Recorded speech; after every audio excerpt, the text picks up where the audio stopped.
Current topic is crystallographic directions.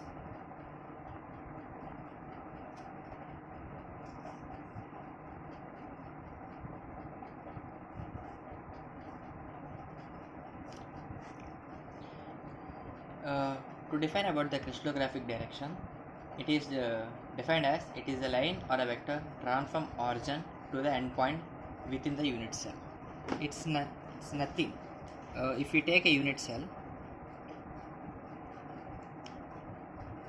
if we kept in three-dimensional axis, suppose this is x, y, and z.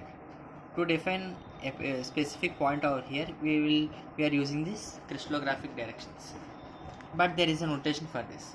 For representation of a single direction, it is defined in this way. For single direction, and for family of directions, it is defined in this manner.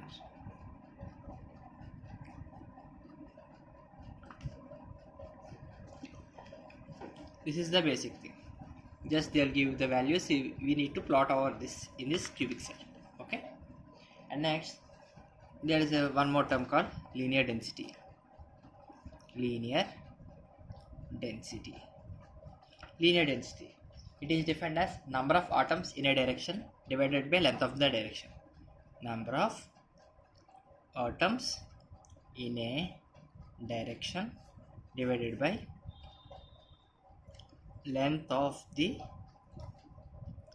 direction. For this, there are three rules for this linear direction. If the vector starts from the center, it needs to touch the center and going in this way vector, it is defined as 1/2.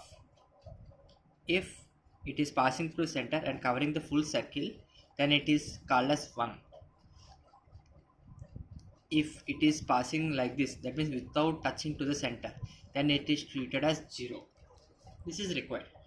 And the next topic is crystallographic planes. The next topic is crystallographic planes.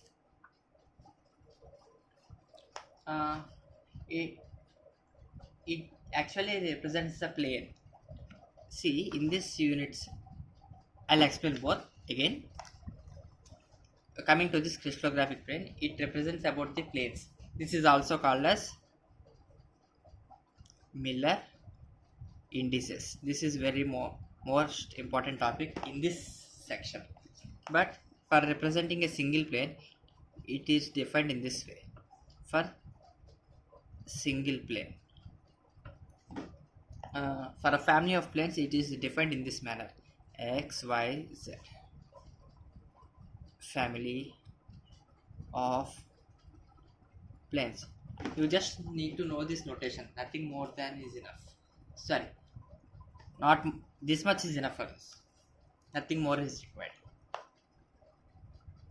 For this calculation Miller indices procedure, the first step what we need to do is we need to locate the origin. Locate the origin, or simply fixing the axis.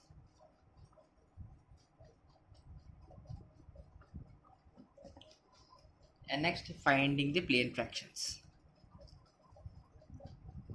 Finding the plane fractions.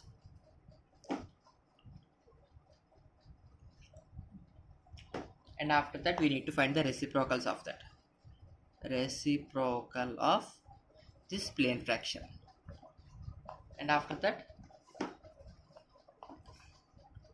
converting the reciprocals into finite integers.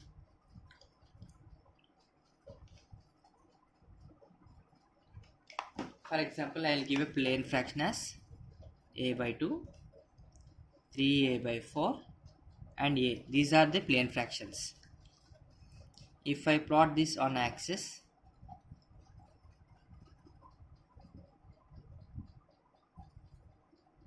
suppose say this is x, this is y, and this is z. x is equal to a by 2 will be over here, and y equal to 3a by 4 will be over something here, and z is equal to a will be here. If we join these three, we'll get a plane. Okay, this is this crystallographic plane. And what we'll do is to find out the Miller indices, we'll find the reciprocal of this 2, 4 by 3 and 1, but it needs to be a good integer, so we'll take an LCM. 2 into 3 is 6, 4 and 3. This is called as Miller indices. And coming to the next topic, here we are having linear density. In the same way, we will be having the planar density.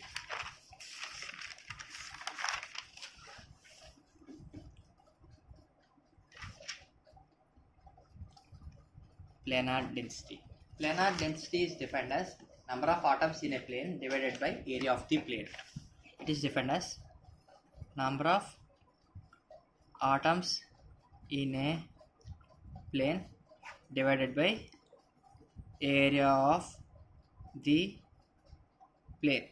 This is also having 2, 3 or 4 rules. What is that? If a plane passing in this manner, it is termed as 0. If the plane completely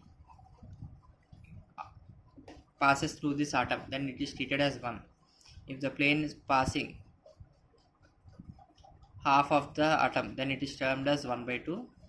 And the plane, if it is passing only 1/4, then it is termed as 1/4. There are no partial things, only 1, 1/2, 1/4 and 0 only remaining things. And next coming, okay, that's it for this session. Thank you.